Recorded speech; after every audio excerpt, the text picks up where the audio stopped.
What's up guys, Houndish here, and today, of course, we did have the big reveal for Season of Dawn. Of course, we just finished live streaming that one, and there has been quite a lot of feedback about what Bungie showed off, so we are going to round up everything that they've told us in this video right here, including a look at the seasonal calendar for Season of Dawn. We get a few details about the Sundial mode, some of the artifact mods and Armor 2.0 changes for this season, but I know there has been a lot of feedback that this reveal was fairly light, and so we will touch on that a little bit in this video as well, guys. If you enjoy it though, a rating below is very much appreciated, and otherwise let's get into it. So initially, one of the big questions with this being an Osiris themed drop, and with Bungie suggesting that Trials could be a thing again in the future, of course, folks were wondering if Trials of Osiris could potentially return, and for now Trials is still not going to be a thing in the game. I think there was a little bit of a build-up of expectation for that, so be sure to give us your thoughts about it, and in the order that Bungie really spoke about stuff inside of the stream, initially they kind of talk about the story background and what's going on, so Saint 14 is currently dead,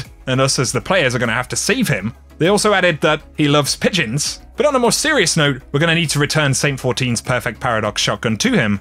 And so obviously this is going to be part of the kind of long-form story, and potentially a pretty interesting quest could kind of kick off via that, but they also add that currently we're stopping the Vex offensive, and Osiris can see this disturbance in the timeline, which is actually how we're moving into Season of Dawn and reattracting the attention of Osiris, I guess. Now though, let's get into some of the finer details. Initially, they show the Season 9 calendar, so we can see the Season of Dawn pass with a new seasonal PvE mode, the Sundial, and a separate version of that, the Sundial Neural, the Hollow Voice, I'm probably butchering that name. And then free to all players will be the seasonal artifact, the solar subclass update, the PvP mode elimination, the reprised PvP map Rusted Lands, as well as the Tangled Shore and Mars obelisks. And so quite a few of the updates we actually get here are also going to be available to free Destiny players, and specifically for the kind of content rollout. On the 17th of December, the Nessus and EDZ obelisks will become available.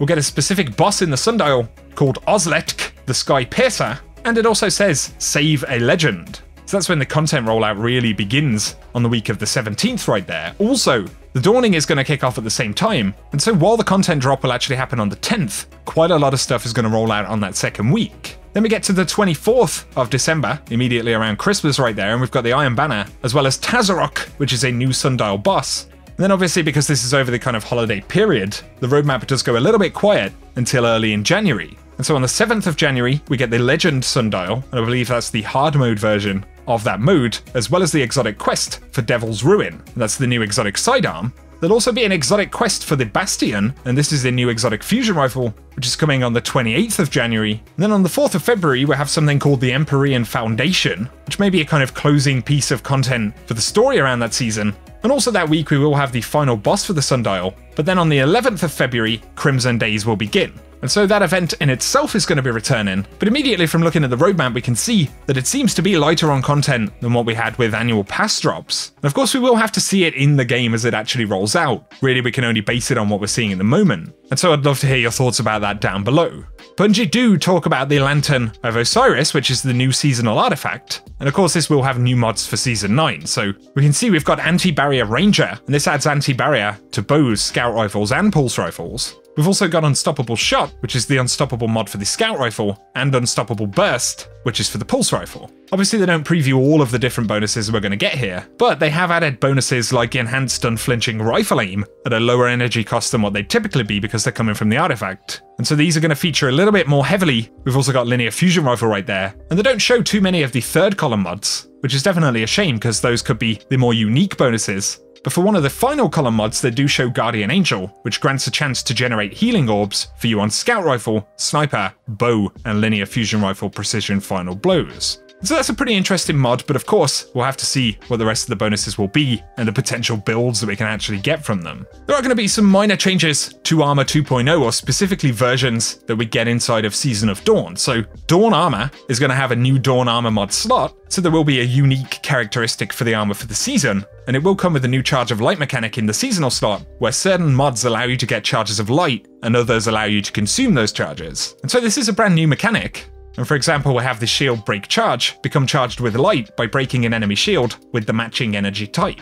That's just one example, and it sounds like an interesting system, but otherwise for Armor 2.0 changes specifically, we'll have to wait for kind of patch notes to see if there are any additional quality of life adjustments or changes to things like the affinity system. They are adding a new multi-equip finisher feature, And this is where you can select favorite finishers to be randomly picked as the animation. So there'll be a little bit of randomization there, which will be interesting. They also show off the headbutt finisher, which is going to be featured in the new season pass. But then finally, we get to a very brief, fairly shallow preview, to be honest, of what the Sundial is going to be. So initially they start out on Mercury. We can see some of the new kind of Saint 14 themed pieces of gear and the general seasonal stuff throughout this gameplay. They also show off Season of Dawn armor and some of the ornaments that can be picked up via the season pass. And some of that stuff looks pretty cool, but for the Sundial itself, it is triggered out in the world. It does feature new Cabal champions, and we can see at the very beginning you have to kind of fight your way up to the Sundial to trigger the main event. Once you activate the Sundial, it basically teleports you to a particular timeline to fight. And the main encounter that they show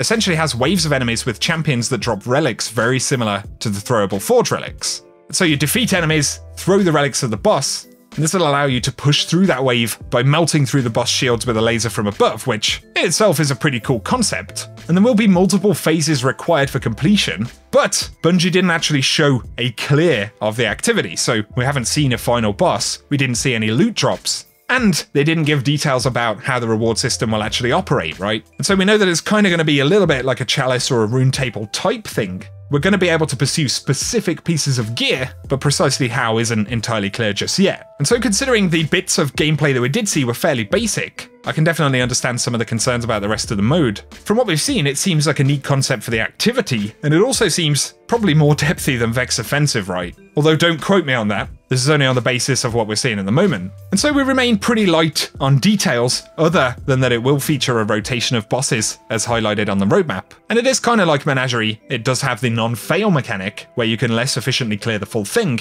It's matchmade, so you can bring a fire team of 6, or you can matchmake with other players, but there is a hard version which is going to drop, which is going to require a pre-made fire team, so there are quite a few similarities to Menagerie in that respect. And so for now, guys, that is what Bungie really showed off in the stream. I'm sure there are a couple of bits and bobs we maybe missed, but otherwise that gives us the picture of what Bungie was showing today. And we've kind of known that seasons were going to be lighter on content, and especially without getting a good look at the gameplay, obviously it's kind of hard to gauge the quality of the content itself, right? So personally, I'm willing to check it out once it drops, but be sure to give us your thoughts on what we've been shown down below. I'm sure the comment section will be fairly lit on this video. Here though, just to round up a couple of things about exotics and the Season Pass. Initially, Bungie showed off a series of images, and we can now get a bit of a better idea of precisely what we are looking at. So, initially, the Symmetry Scout Rifle is the exotic that we'll get via the Season Pass, and we can see the Guardian holding this one right here. There are a couple of other exotics associated, of course, with the DLC, so firstly, we do have the Fusion Rifle you can see right here. And we also have what appears to be a new exotic sidearm of some sort, so that's pretty interesting as well. But then separate to this, there are the weapons that we'll get specifically from the Sundial on Mercury. So in one of the press images, we can see 3 Guardians with the Season Pass armor, and on the right-hand side, we've got, I believe, a Titan right there, holding onto the linear fusion rifle that initially actually tipped us off that the Sundial would be a thing, but we can also see a grenade launcher and what appears to be either a hand cannon or sidearm from this set right there as well. So, of course, we get the exotic scout rifle as part of the Season Pass. There are 2 other exotic weapons associated with the season, and then of course the set that we can get from the Sundial itself. And so guys, once again, give us your thoughts on the reveal that we've had today. Right here I'm going to run a bunch of the press images that we get for Season of Dawn as well if you want to check any of them out. And also if you want to download any of those images, I'll link Bungie's press release down below, because it is something that anyone can access. But once again, give us your thoughts on the pretty exciting reveal today. If you're new to the channel, be sure to get subscribed to keep up to date with everything related to the game. Otherwise, thank you as always for tuning in, and whatever you guys get up to, I hope you have an awesome day.